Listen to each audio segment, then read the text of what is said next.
Support for the Couples Council comes from Mercier Wellness and Consulting. Their purpose is to equip you with the right skills for a happy and healthy relationship. Services available in office or virtual. Schedule your consultation now. For more information, visit mercierwellness.com. Mercier Wellness and Consulting. Small steps, big changes.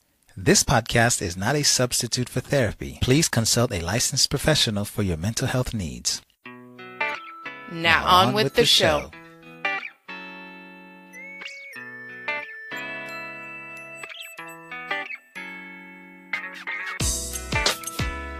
Hello and welcome to the Couples Council. I'm your host, Dr. James Mercier, the love mender, sitting alongside my lovely wife, Mercier, aka the wife mentor. Hello, people, and boy, oh boy, do we have an exciting show today. Yes, we're talking about your money and your relationships. I know it's a little scary for some of you. Your heart might be racing at this point because, yes, we're talking about money, and people typically stay away or don't want to discuss money, right, Dean? Right, honey? Yeah, I'm not her Dean. Yeah, for a lot of couples, the topic of money is, anxiety inducing. It creates fights and ultimately is one of the top reasons for divorce. But our host today will hopefully give you guys some tools so that you're not part of that group, but rather the group that can talk about money and be all right. You mean our guest? Did I call her a host? Yes, you did. Okay. Well, our special guest. Yeah, she does have her own podcast. She does. You will want to check her out. Okay. We're talking about none other than Jamila Souffrant. She is a mom of three, podcaster, writer, and founder of JourneyToLaunch.com. Now, on this platform, she shares her journey of reaching financial independence and hopefully inspires you to do the same. Now, as a money expert who walks her talk, she helps brave journeyers gain clarity around their finances and create actionable plans to reach their goals. Now, when I say she walks her talk, she and her husband were able to save, check this out, babe. I know. $169,000. In 2 years. Right. That's not 10 or 20 years. That's 2 years. Okay? They are debt-free beside their mortgage and want the same sort of independence for you guys. Say that again. They are debt-free besides their mortgage. Yeah. Oh, and they did all this living in New York City. So what's your excuse? Tell me how powerful a plan is. Yeah. Oh. Her podcast, Journey to Launch, was named one of the 27 podcasts you need to start listening to by BuzzFeed. She's been on CNBC. She's been featured in Time. She's been featured in Essence. So guys, Money magazines. Listen. We only bring you the best. We try. We try. Right? So get ready. Grab your pen, your paper. Record this one. Download this. Save it. Do what you got to do. Share it with a friend. Here is none other than Jamila Souffrant of JourneyToLaunch.com. Hello and welcome, Jamila, to the Couples Council. How are you doing today? I'm doing fine and great. Thank you so much for having me. No, listen, this is our pleasure. Full disclosure, guys, this is also another, we can say, fan favorite of ours from Podcast Movement. Mm-hmm.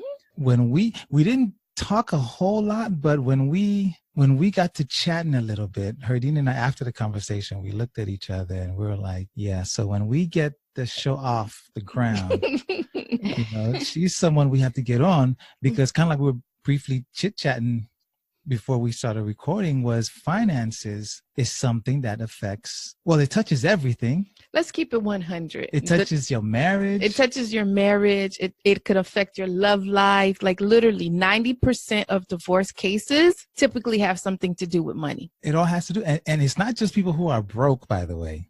Mm-hmm. Right. So people, right. They money problems, period. So the hope is with today's show is that our listeners will take away some nuggets. They'll know how to get in touch with you for sure. And hopefully they take it to their cave, to their hut, to their castle, and they roll with it. Yeah. I think what's super exciting about our guest today is she not only talks it, but she walks it. Mm-hmm. And so Mm-hmm. she has a platform called Journey to Launch where we'll talk about more her podcast.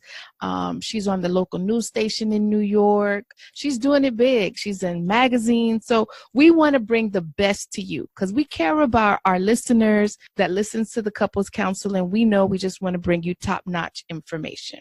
Right. So we're going to ask you to tell us a little bit about you. Tell us, where did all of this come from? Because like I'm sitting here, I'm saying to myself, you don't just wake up one day and suddenly you're saving the way you save. You know what I mean?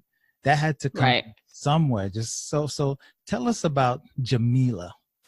Sure.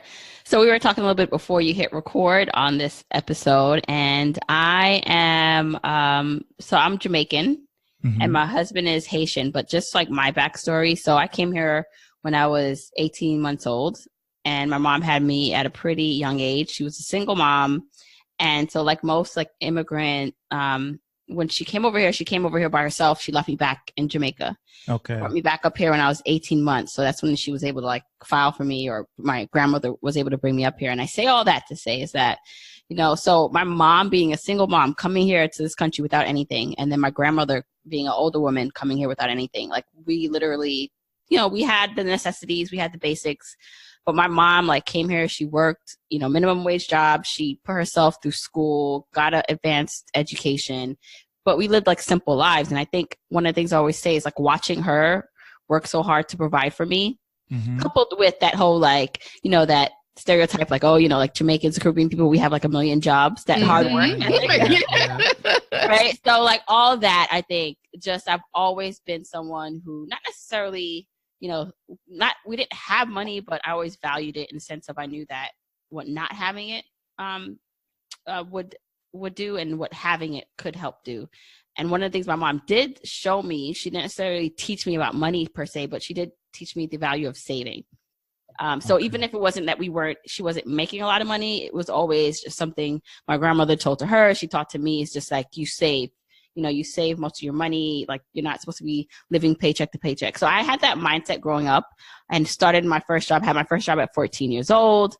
And then when I got to college and got a really good paying internship through a program called Inroads, which helps put minority students into Fortune 500 companies. So that was like my big break. I feel like that set me on a good level for the fact that I got this internship. It was paying, you know, a good amount of money for a 19-year-old. And I was working in corporate America.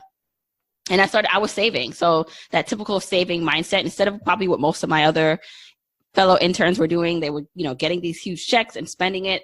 I started saving it. And from that, I'd say led me to be able to kind of do a couple cool things with my money. So I bought my first condo right out of school at 22. Now, I'm saying all this to say it's not like I was perfect with money growing up or in my 20s. It's just that I had the saver's mindset. Like, and I always knew I wanted to make money. Like I was always very ambitious. And then I think in my 20s, I got my full-time job and I got comfortable. And I always said I wanted to like be my own boss and not have to work for anyone. And I worked throughout my 20s and started to feel like, wait a second, like I don't know how to become this millionaire that I always dreamed of. You know, I don't know how to be able to quit my job because I thought I had to create a company. I thought I had to be an entrepreneur, and I couldn't find something in my head that would allow me to be a millionaire. I tried a couple things, but they didn't work. So it was, I always say this, it was always I always go back to being pregnant with my first son. So had these big goals. Then at about 31, while I was pregnant with my first son, had this epiphany because I had a horrible commute home one day. It was 4 hours and it was driving. So 4-hour commute home? So yeah, and it wasn't a typical day. It was a lot of traffic that day. So this is not a typical work day, but it was like maybe an hour and a half is what it took me to get to and from work at the time.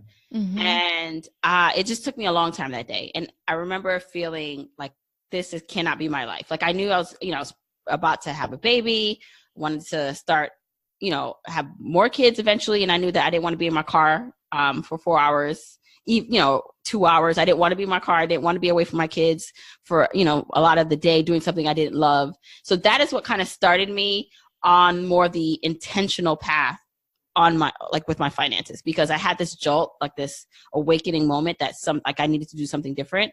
Yeah. And then I kind of fell into the rabbit hole of researching, like, how do I quit my job? Like retire early, all these catchphrases. And it, eventually, months later, I started to read more blogs, listen to podcasts, and found out about this thing called financial independence, and said to myself, okay, to my husband, like, we need to figure out how to do this, because I'm not going to be working forever in this job. It's not that I didn't want to work. It's more I didn't want to have to depend on this paycheck. I wanted to have that freedom, and I wanted to be happy. Like, so, that is all kind of what prompted me to start Journey to Launch, to save as much as money, or to encourage him and myself to save as much as we did, because I was like, I need more than what I'm living right now. I deserve more. I want more. So how can we go about that? And so he was completely on board, is what it sounds like. No, well, so he what? Okay, so here's the thing about my husband, which is why I married him. He's an amazing guy. He's also like he's not a huge spender. He's not necessarily also a huge saver. He's kind of like in the middle, and he's also just he's a nice Haitian man, right? Yes. You hear that? A nice Haitian man. Right. Listen to Jameson being biased. Right. But I understand. Right. Yes. Yeah. So when I came home, like, one, he knew what it was like for me to have this long commute, because also in retrospect, his job is only maybe 15 minutes from our house. So he has like a totally different kind of world, and he also enjoys his job for the most part. It's like, even when we talk about retiring early, quote unquote, and reaching financial independence, he always says he's going to work. Like, so for him, I think he realized, like, his position, like his career, it was fine. And he realized with me, and he knew that from seeing me every day, that I wasn't happy. And he saw how long I worked. He saw how long the commute was. And so when I came home and I told him, so I used to send him some like articles. I used to like read some blogs and podcasts, and, I'd send him stuff. And, I came home the day that I came home, and I was like, listen, there's this thing, and people are quitting their jobs, retiring early. He was just like, what are you talking about? What does it mean for us? So it was definitely like a new idea for him, because that's the thing. I think when you don't have anyone in your immediate circle, which is for a lot of us, especially people of color, like, you don't necessarily see it around you much that happens. So, you might think, oh, it's just some like craziness in the internet world. And is it real? And so I think he had a lot of hesitation, but because he was open to the idea, he was open to seeing like what I was talking about. We had a lot more conversations around it. And so I was able to kind of, show him what I meant. Like, I was able to ask him, this involves us having to save a lot more of our money so we can reach this goal. And so talking around that, showing him some spreadsheets. So I like spreadsheets. So I was able to show him some calculations. Like, listen, we can have, $1 million. We could become millionaires in 10, 15, 20 years, whatever. I started showing him the calculations. If we did this, if we continue the way we are now, we'll be all right. But if we make these changes, this is what we can have, and this is what we can do. And so it took some conversations, but after a while, I think he saw how passionate I was. He saw how serious I was about it, and he trusted me. Like, he knew that I was always like good with like finances in terms of, numbers, and I worked in corporate America in real estate. So he trusted that background, and it was like, all right, let's look at this a bit more. Okay. Now, oftentimes I'm thinking about our listeners, and I'm thinking about myself. Now, is this a rice and beans experience? Like, how did you get to this point? Right. Definitely not rice and beans. So the one thing I would say is we live in New York City. And so to save, we saved the first year, we saved $85,000. And when I say save and invested, it's saving in our pre-tax retirement accounts and our after-tax retirement account. So it's not like we saved $85,000 in cash. A little more than half of that was in our retirement account. So we never really saw the money. It just went into our pre-tax retirement accounts. Okay. So I say that to say the first year we saved about $85,000. And then the second year we saved and invested together about $84,000. And we live in New York City. So for us to be able to do that, we combined earn good money, right? So it's not like we were, earning minimum wage jobs. Like, he's a teacher, but he's able to supplement his income with, coaching and after school and and all these extra things. I worked in corporate America, so I was able to maximize my bonuses and raises over that period of time. Okay. So because of that, we were able to optimize our finances. So we did cut things out. We had a budget, but it definitely wasn't rice and beans. That was really important. So here's the thing. Like I always say, like if it was just me on this journey by myself, I mean, things would be totally different, right? Like, but meaning you have to compromise with your partner, because I probably would be way more aggressive saving. Actually, I'd cut out cable. I would cut out a lot more things. Whereas for him, I know part of the things, he's a simple guy. So it's not like he's going out shopping a lot, but he likes to go out to eat. We like to go out to eat. So it's not just him. We like to go out to eat. We like to go out and get drinks. We live in a city. So these are not $2 drinks, right? They can be expensive. So one of the things that I asked him when I came to him with this idea is, what type of lifestyle would make you happy now? Like, what can we do today to like make us both like happy, or to not feel robbed of whatever experiences we want? And then what type of life would we enjoy in the future? So kind of like listing that out and seeing like kind of the give and take, and okay, we can still go out to eat, but we just have to put a budget around it. So instead of like just spending without thinking about it, okay, there needs to be a budget on, we can only spend this amount every month. And in general, we just need a budget. Before, we didn't really have a budget. We both had more luxury vehicles that we ended up like he had a lease. We didn't renew his lease. I had a more luxury car that didn't make sense because the gas and maintenance were just too much. So we gave those up, because in the grand scheme of life, for me, that wasn't important. For him, it wasn't important, which we can talk about a little bit, because I think he does want a luxury car again. And so for us, it was like looking at what can we cut out that's not going to diminish our happiness, and like kind of how we go about things, and how can we save and make it automatic and do the best we can. So it was kind of like a dance like that, but it definitely wasn't living off of rice and beans, but we did cut back and become more thoughtful about the way we spent. But this is good, because what I hear you saying is, first, it took an honest chat. So your partner has to be willing to have the conversation about money. And right. Then two, go ahead. No, I was going to say, yeah, you have to have the honest chat, but you also can't come into it saying, like, if I would have came into the situation saying, this is what we need to do, and I don't really care about what you want or your life and your goals, it would have been a totally different conversation. So there's some compromising that needs to happen during that chat. And then the second thing I hear you saying is looking at a budget. A realistic budget. So what would you tell the couples out here on some tips on how to build a budget, that you're actually doing some fun things now in the present time, but also building for the future, all at the same time? Like right. You so say, it's this dance. Yeah, it totally is a dance. And so Paula Pant, she's another podcaster I enjoy. And she talks about, you can afford anything, but you can't afford everything. So basically it's not that. So I think what trips people up is that we have all these desires. We want to go out to eat, we want to travel, we want to buy maybe some nice clothes all the time, and we want to put our kids in all the activities. We want to do all these things, but then we also have these goals that we want to accomplish. And so it's a matter of, if you rank your goals or you rank the things you want to do, like not all of them can be equally, not all of them can get done at once. Right. So with the budget, what's important for you to like stick to it, it has to have some flexibility. So some people think a budget is like restrictive, and really what a budget can do if it's done properly is give you freedom, because then you're allowed, or you are able to spend without feeling any guilt or feeling any apprehensiveness about like spending money. So when it comes to like sitting down with your partner, it's important to be realistic. So you really got to understand your income, like what's coming in and what was going out.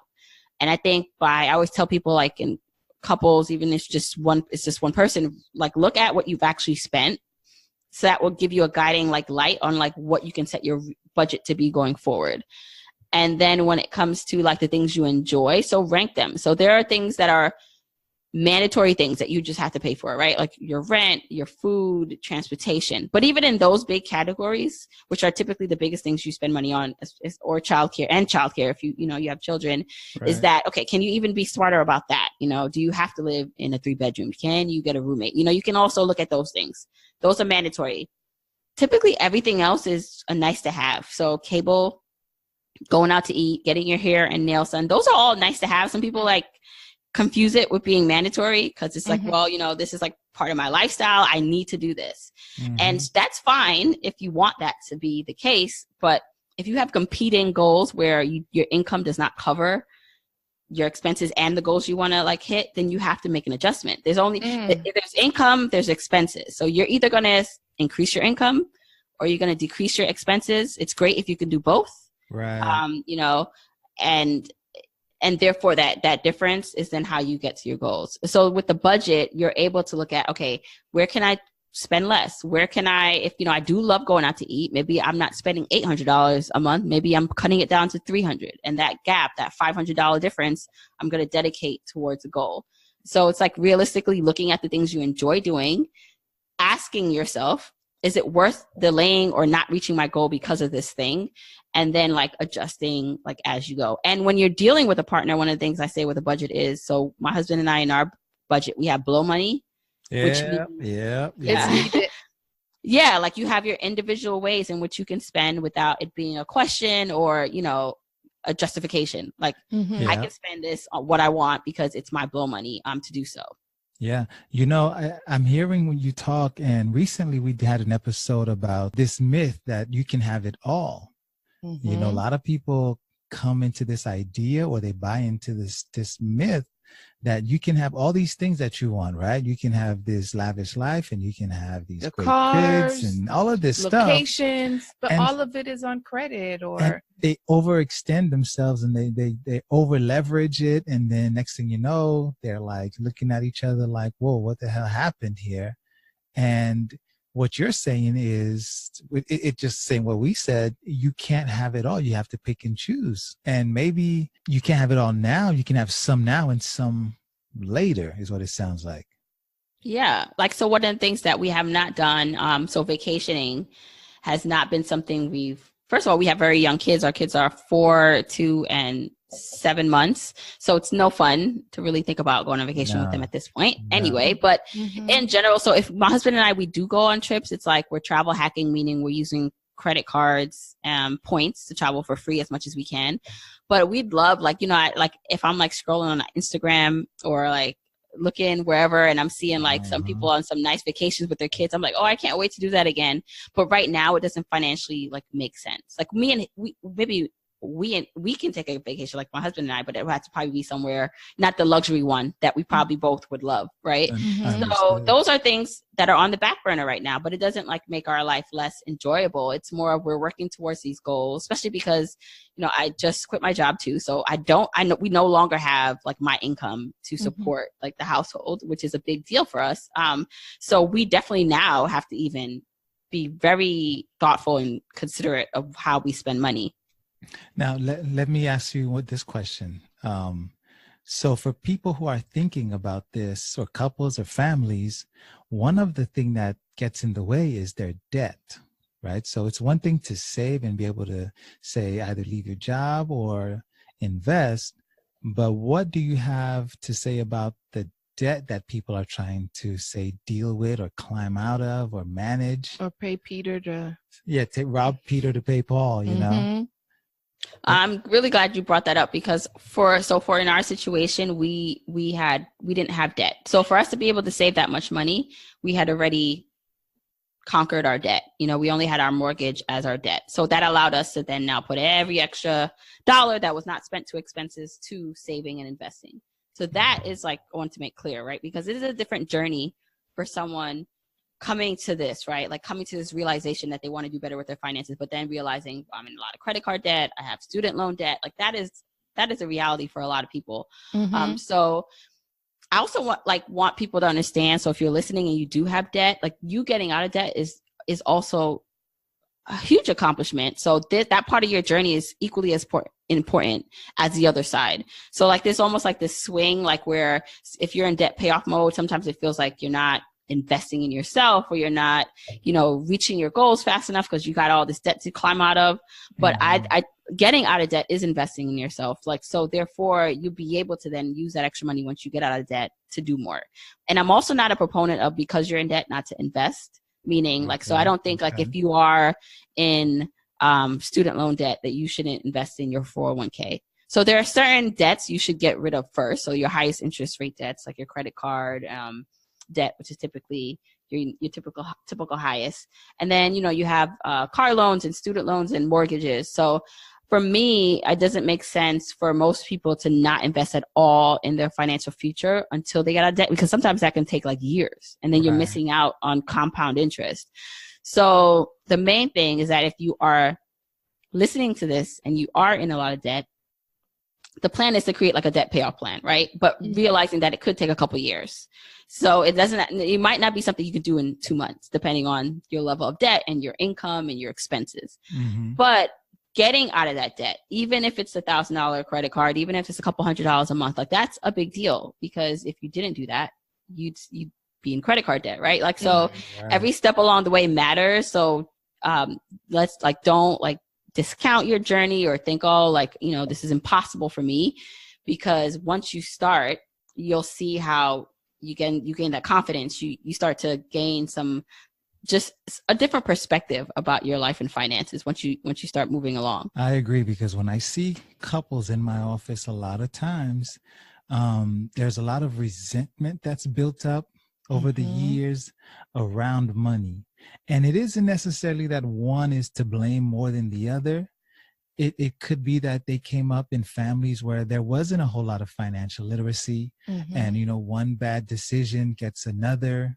And before you know it, you're $10,000, $20,000, $30,000 in consumer debt, and you're on the brink of divorce, wondering if we should jump or not, because they don't know. They did not see the financial literacy, so they don't know what to do, where to begin. And so I love the fact that we're talking about coming up with a plan, having an honest chat, and then creating a budget to what fits to you, so that you can come together. Because I think in one of our podcast episodes, we talked about being a team.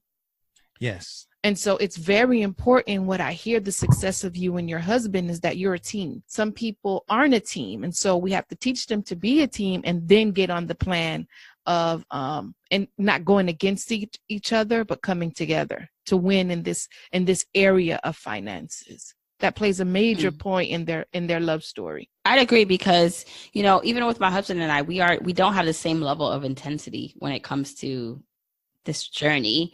Like, he could, he's not sitting down doing like a budget, like with me. Like, so here's the thing. I think if you're going to be honest about the conversations with like money and like relationships, is that it's not going to be perfect. And so I'd love to sit here and tell you that every day we review our purchases, or every week or month we review the budget and sit down together. Ideally, I'd actually love that, right? But to be honest with you, we actually don't operate that way. We don't. I'd like to operate that way. We just life, right? Let's be real. Like, sometimes just life happens. And so we have like the budget date on our calendar, but we don't always do it. But what works in our relationship is that because my husband is so, he is aware of, like, we sat down and we created these goals together. So that's number one. You do have to have buy-in from the partner. You can't like set it and think like, oh, that's what it is. Like, both people need to buy in. It's okay if one partner does more of the like work on, the spreadsheet or the budgeting app, as long as that the other partner like agrees, or at least sees what's going on and you're reviewing it. Right. So one thing that my husband and I do is, like, he might not be sitting down with me and like doing a budget per se, but he has a budgeting app on his phone. We review things. He'll ask me like, oh, like, he'll be like, what happened to my blow money this month? I'm like, you spent it. I didn't do it. So like, he knows what's going on. But I think sometimes you like get this false sense from people like, oh, it looks picture perfect. We're sitting down every week and we're doing this. And if you can get to that level, like, that's amazing.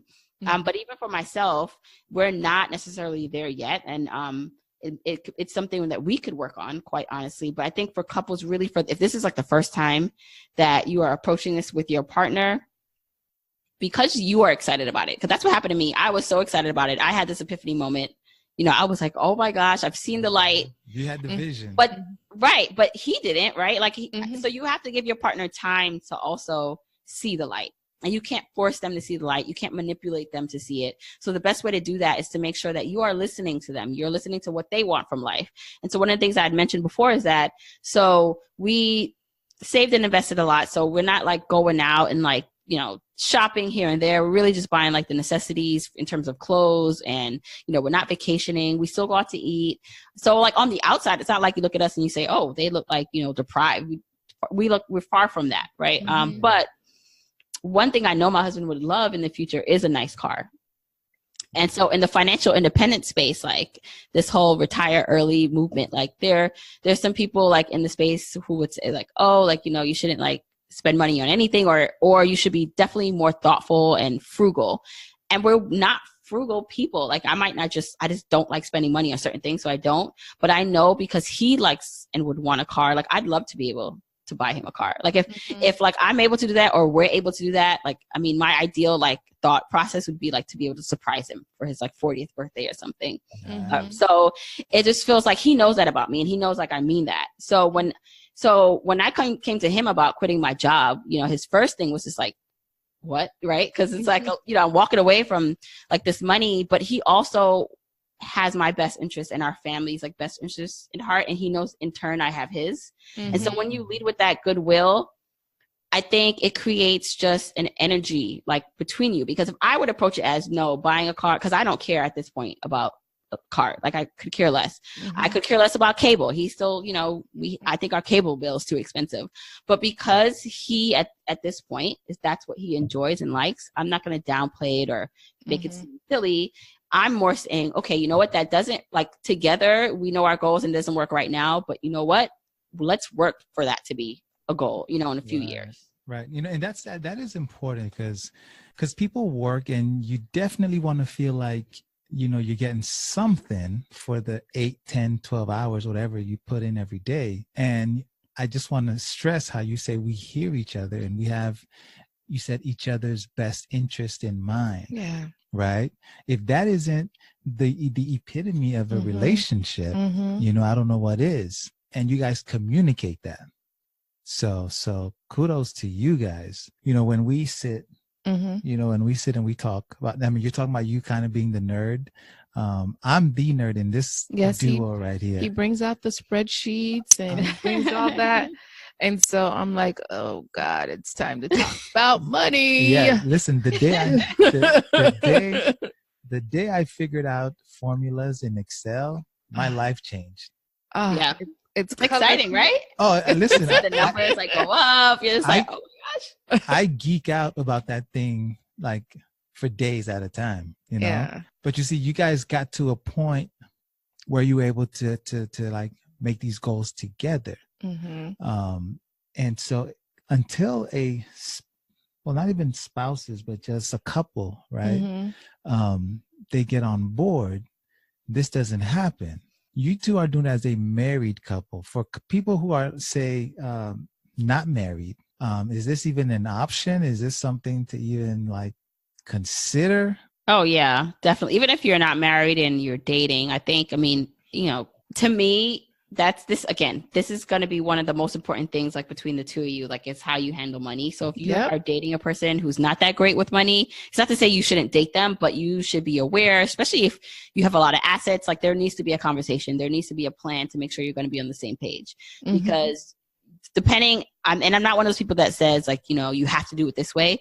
But I do think if you want to go far, what is the saying is, if you want to go fast, go alone. If you want to go far, go together. So, you know, for me, it's like going together means we are combining everything, that your debts became my debt. So we're going to try and pay all that off, you know, so therefore I need to understand what's going on. Like on your side of, you know, the balance sheet, you need to know what's going on my side.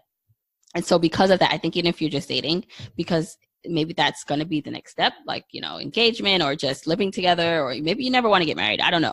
But it is important to understand how you two manage money. And I mean, I think for most people, like, you know, you decide what works best, whether that's managing it separately or managing it together, but you do need some sort of plan, right? Like at some point you need to understand, okay, well, we're going to spend and we're going to save towards these goals. And because if you don't, then you're kind of just working or earning and spending in silos and not on the same page. Yeah, the money thing is huge because it touches everything. Yeah, and I think in the way we're putting it, we're making it in a way that, or we're giving the information in a way that they'll be able to digest it and really be able to look at it and have an honest conversation. And I love what you say. Don't force the other spouse, but in a sense, you got to give it to them one bite at a time. Yeah. Somebody has to drive that train. Yeah. You know, I recognize that in this duo again, like I'm the one who, again, I geek out about it. I know I got the alerts coming in on my phone, you know, whether it's 30 or 40, I have those alerts. I don't shove it down Herdine's throat, but someone has to manage it, you know? What do you say? And I know we say someone has to, but what do you say to someone in a situation where the other person is just like totally disconnected or just have a different view about money altogether and they're already in this situation? Right. Because that's a tough one, right? Like, how do you get someone who's almost like not wanting to even come on board, like, you know, like to come on board?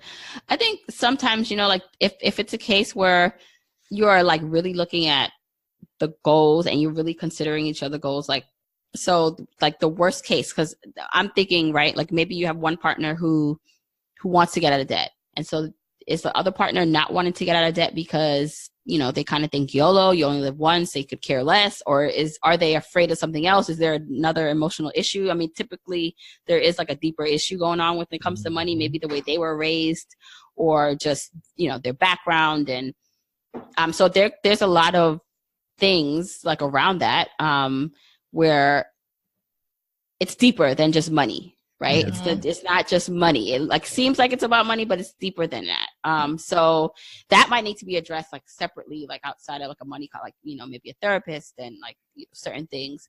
But I think if you can just sit down and not maybe even put the money aside, like not talk about the numbers per se, but just the two of you, talk about how you want to feel in life, like the things you want to accomplish. And again, it doesn't have to be like we need to cut everything out. We don't need to do anything. You can take baby steps, because that sometimes scares people. Like, so what does this mean? Like, if we're going to start paying off debt and saving more, does this mean I can't enjoy this and this? Right. So maybe that's why some people shut down. But if you kind of put it all on the table and say, no, but like if we kind of do this more in moderation, maybe it is small. Maybe we only start with saving $50 more than we did last month, but it's something. Right. Yes. And kind of seeing that accumulate over time, you know, next couple of months, because that's what happened with my husband and I. Like, so at first, in order for us to save as much as we did, because he's a teacher, he had access to more vehicles for saving.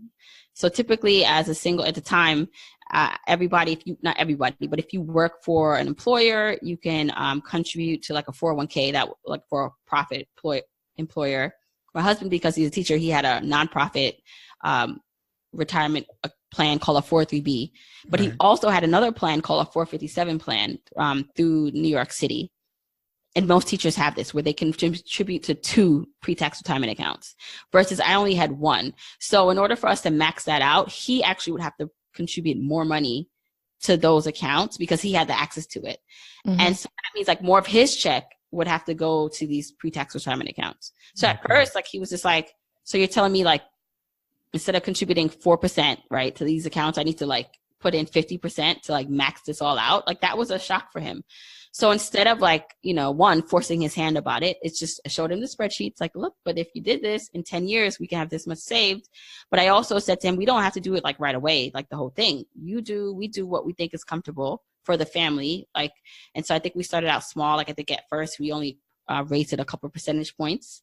And then he came home to me one day after like a while, like I think a couple of weeks, and said, let's just see what happens. Because I always said to him, we could always reverse it. Like this is not permanent. Like, right. It's like it's it. So if we start contributing more, so this is when I say pre-tax retirement accounts, just in case someone's listening, this is money before we see it and before we see our take-home pay. Correct. So the thought process was, let's save aggressively in our pre-tax retirement accounts first and live off what's left. So let's say we would have put the 50%, you know, and max out my husband's accounts, and what we came home with together at the end of the day was just not enough for us to pay mortgage, food, like groceries, all these things, and we were uncomfortable, then that would have been a big problem. But the idea was that if it were that uncomfortable, we could switch back. Like we didn't have to stay there. Okay. So I think that helped him when he came time to be like, you know what, let's just go all in. We did it. And it was, it was different, but it wasn't uncomfortable. I mean, it was uncomfortable in a good way, but not uncomfortable where we thought, oh my gosh, like, how are we going to like pay our rent or our mortgage, and how are we going to live, kind of thing. Good. And then even if it is uncomfortable, or let's say you're suffering, it seems like it's a worthy cause, and there was buy-in from both of you, so you guys would have been okay. Right.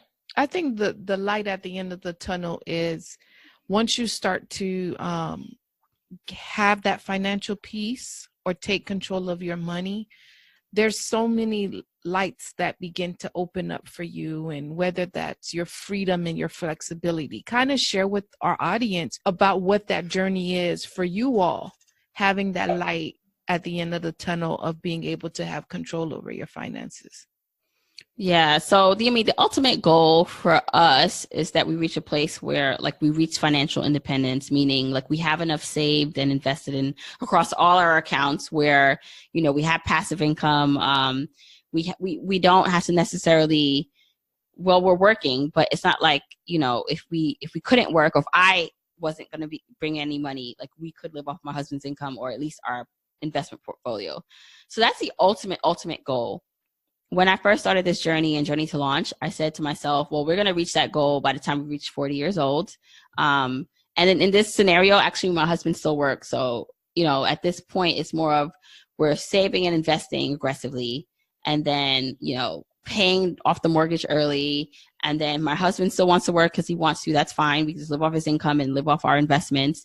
And so that's kind of like the thought process. When I started the journey and we started to save and invest all, the money we did, and then that's another thing. I think the same skills that it takes you to be able to do that, you become more creative, you become more disciplined, and it helped me like to start and propel like Journey to Launch, which was my side hustle, into this thing where like, this actually looks like it could be something I can actually do full time.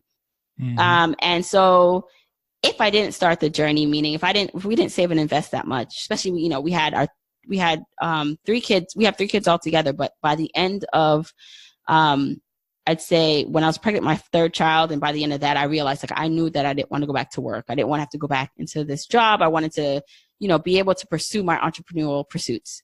Mm-hmm. So because of saving and investing all that money, we put ourselves in such a good position where, we haven't reached like the ultimate goal yet.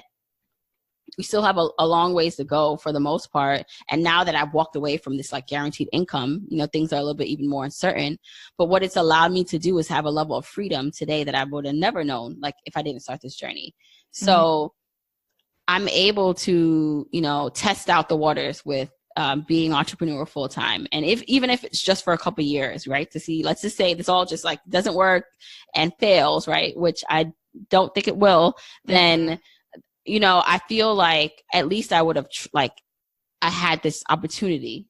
So for me, starting this path, saving and investing, that allowed me to reach a level of freedom today I wouldn't have known otherwise, which is why I say that everyone should be on this path, because it puts you in a better position to have more power over your time and to be with the people you loved and possibly do the things you do. So maybe it doesn't look like quitting your job, but it looks like you get out of credit card debt, and it looks like you're now investing towards your 401k, and all those things put you in a better position of power. That's awesome. That is awesome. And so you mentioned Journey to Launch. Yes. So that is the name of your no longer side hustle. No. Okay, that is the empire, it sounds like. Tell us a little bit more about that. Tell us what's happening with that for people who want more, and I'm sure they're gonna need more. They want more. How can they get in touch with you? Sure. So Journey to Launch is my media platform, my personal finance media platform, where I am teaching and showing people how to reach financial independence, and also sharing my journey, which I think makes it super cool and unique, because not only are you reaching your goals, but you're kind of like seeing how I fare out and I'm reaching my goals, which I think is pretty cool because I'm on this journey with you. So when when you say walk the talk, it's like I'm really also walking the talk. I don't have it all figured out, and I'm not afraid to like say that. I'm also, testing and doing different things. Like I say, like this step into entrepreneurship is new, like for me. So Journey to Launch itself is just a platform in which if you want the tools, tips, resources, or just the encouragement to like go after your goals, to live your best life while taking care of your finances, then it's a platform for you. You become a journeyer. So anyone on this journey with me becomes a journeyer. That's what I call my peoples. And so if you want like to, so wherever you listen to this amazing podcast, you can listen to my podcast, Journey to Launch. And then also, of course, you can check out my site and me on Journey to Launch on social medias, on Instagram, Twitter, and Facebook. Awesome. And listen, we're going to have all those links in the show notes and all the social media links. Thank you, Jamila. I mean, I just looked up and I see that the time, and I say it all the time, babe, the time just keeps running. I know. I feel like we can talk to you for another hour and pick your brain. See, finances don't have to be scary. No, not at all. Takes the fear out of it when you have a plan. Yeah. Well, thank you for having me. This was a wonderful conversation. Thank you. We are so honored. Thank you for saying yes. Thank you for the information for our listeners. And like she says, guys, feel free to check her out, Journey to Launch. And thank you for listening and for joining us, Jamila, on the Couples Council. Well, all right, ladies and gentlemen, that was our conversation with Jamila Souffrant. Powerful. Yes. Now, we're not even going to talk much about what you just heard. We just want to let you know what jumped out at us. So you and your boo, you and your partner, or even you by yourself, to our single listeners, because we do have some single listeners. Shout out to the singles. Yeah, nothing wrong with that. So you can go and sit down and check your finances and see what are you going to do, right? The first thing, and this really made my ears ring, is that you can afford anything. You just can't afford everything, right? We've alluded to this in previous episodes. Sometimes we just try to do too much, too soon, too much, too fast. We've had that experience. Oh, yeah. And again, we have these people on because, again, we've walked through these things, and not only are we providing them for our listeners, for you guys, but we're learning too. Trust me, we got our pen and pad here, taking notes for ourselves. That's true. The thing that jumped out to me, honey, is getting out of debt is investing in yourself. Yeah. And so from a mental standpoint, I'm taking away in being able to get out of debt. You're allowing the anxiety of money or fear of possibly your car being repoed, or whatever you fear you have around money. Yeah. You're now releasing that. Yeah. You can feel bad wanting to invest, wanting to boost your retirement because you can't, because you got so much debt. But again, when you get out from all that interest, and that's if you want to. Yeah. Right. Again, this is not mandatory. It's if you want to. Once you get out from all of that, congratulate yourself. Celebrate the fact that you're no longer drowning under that mountain of debt. And then it frees you up to not be on these jobs that you're really not happy about, but you stay on because you have to pay this item, the home. You have to pay the car. You have to pay this. It sets you up to really dream and be in a place that is really conducive to what you want to do with your life. Yep. And the last thing I'll say is that the budget, right, it doesn't have to be perfect. I remember when we were starting out and we were working on our household budget, it seemed like it was hard then, but we really ain't had that much money to budget, which it don't make no damn sense why it was so hard. But we figured it out. We figured out what needed to be on it, what were wants, what were needs, But even now, it's not perfect. The family might have grown, Yeah. And the budget has adjusted, but it works for us. Yeah.